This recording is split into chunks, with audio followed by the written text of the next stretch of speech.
Bonjour, chers frères et sœurs. Aujourd'hui, le 28 janvier, nous lisons normalement la suite de l'Évangile selon saint Marc, mais pour d'autres qui fêtent saint Thomas d'Aquin, nous prenons un autre évangile, tiré de l'Évangile selon Matthieu, au chapitre 23.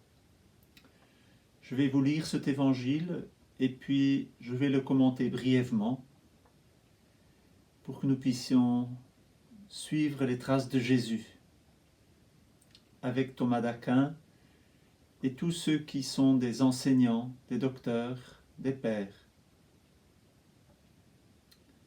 Pour vous, ne vous faites pas donner le titre de Rabbi, car vous n'avez qu'un seul maître pour vous enseigner, et vous êtes tous frères. Ne donnez à personne sur terre le nom de Père, car vous n'avez qu'un seul Père, celui qui est aux cieux. Ne vous faites pas non plus donner le titre de Maître, car vous n'avez qu'un seul Maître, le Christ. Le plus grand parmi vous sera votre serviteur. Qui s'élèvera sera abaissé, qui s'abaissera sera élevé. C'est tiré de l'Évangile selon Matthieu, chapitre 23, versets 8 à 12. Alors, il faudrait distinguer dans ce texte les termes comme rabbi, maître, père, docteur. Je ne vais pas m'occuper de cela. On pourrait le faire, mais ce n'est pas mon objet ici. Je veux plutôt regarder cette difficulté que j'éprouve en disant que je ne peux appeler personne maître, ni père, ni docteur. Pourquoi? Mais parce que j'ai fait l'expérience de ce qu'est un maître. Je me rappelle un maître de biologie, quelqu'un qui m'a ouvert, qui m'a introduit dans une profonde fascination de la vie. J'ai le souvenir de mon papa, mon père, qui m'a enseigné de grandes choses. Oh, tout n'était pas parfait, mais je peux vraiment l'appeler père, papa, parce qu'il m'a donné la vie, et non seulement la vie physique, mais aussi, sur certains points, la vie intérieure, la vie de l'esprit. Et puis, j'ai eu plusieurs pères spirituels, en particulier 3 qui m'ont profondément marqué et qui m'aident à me construire comme personne et comme chrétien. Il m'est difficile de ne pas appeler certains maîtres que j'ai reçus docteurs, en particulier Thomas d'Aquin.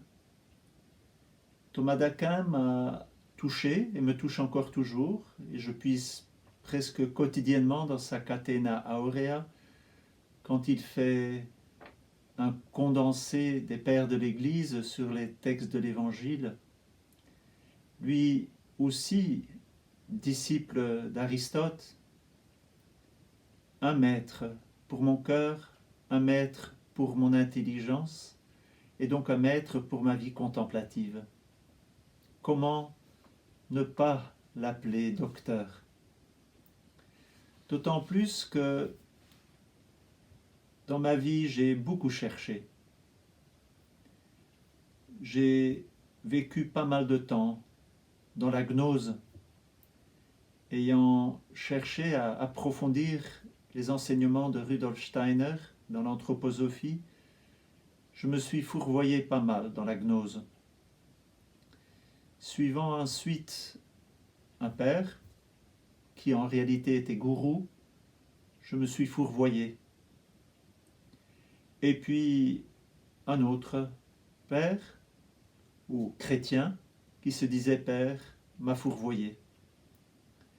J'ai donc eu profondément besoin de personnes qui m'aident à me rectifier. J'ai eu besoin de personnes qui, vivants ou morts, qui m'ont aidé et qui m'aident encore à me rectifier. Et j'ai une profonde reconnaissance pour toutes ces personnes. Comment ne pas les appeler maîtres? Comment ne pas les appeler docteurs?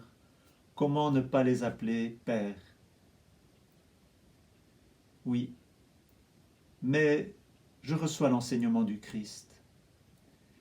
Ceux que j'appelle mes maîtres ou mes docteurs ou mes pères, ce sont ceux qui m'ont mieux fait connaître Jésus, mon unique maître, qui m'ont mieux fait connaître mon Père, mon unique Père des cieux,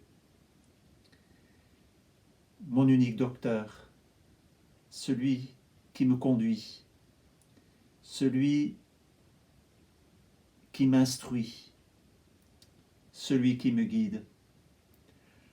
Alors recevons aujourd'hui avec beaucoup de reconnaissance tous ces instruments que Dieu nous donne, des instruments qui ne font pas obstacle à la conduite de Dieu sur nous. Et il y en a. Il faut du discernement pour pouvoir les reconnaître. Un grand critère de discernement nous est donné dans cet évangile. Le plus grand parmi vous sera votre serviteur. Je m'incline devant mon Père, mon Papa. Je m'incline devant ceux qui m'ont instruit, devant mes maîtres, mes enseignants, qui m'ont instruit et qui m'ont donné un sens de la vérité et donc un sens de la liberté. Je m'abaisse et je m'incline devant ceux qui se sont abaissés. Et je m'incline en particulier devant un saint Thomas d'Aquin qui, dans sa somme théologique, nous aide à mieux chercher avec notre intelligence pour mieux connaître jusqu'où l'intelligence peut connaître et jusqu'où cette intelligence doit s'incliner devant le réel, en particulier devant le réel divin, Jésus, le Père, le mystère de la Trinité, le mystère de l'Église, le mystère de Marie. Il me semble qu'un des grands critères pour discerner celui qui peut nous éclairer, celui qui peut nous aider à avancer dans la vie, c'est une personne qui a accepté de prendre dans sa vie la vulnérabilité, celui qui a osé se faire pauvre. Et là, évidemment, j'ai le Christ.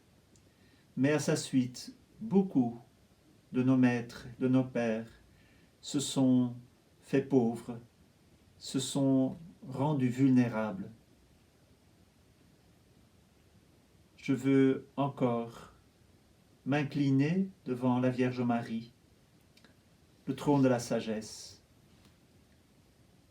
Si elle n'est pas mon maître, si elle n'est pas mon père, elle est ma mère. Et elle m'aide quotidiennement à trouver le chemin sur lequel le Christ m'amène. Alors, ensemble, demandons à l'Esprit Saint de nous aider dans le discernement, pour discerner ceux qui peuvent nous instruire, ceux qui peuvent nous aider, distinguer les vrais des faux, pères, maîtres, enseignants, pour que le seul Christ, le seul Maître, le seul Docteur, le seul Père puisse être glorifié en tout. Je vous souhaite une bonne journée et une bonne recherche.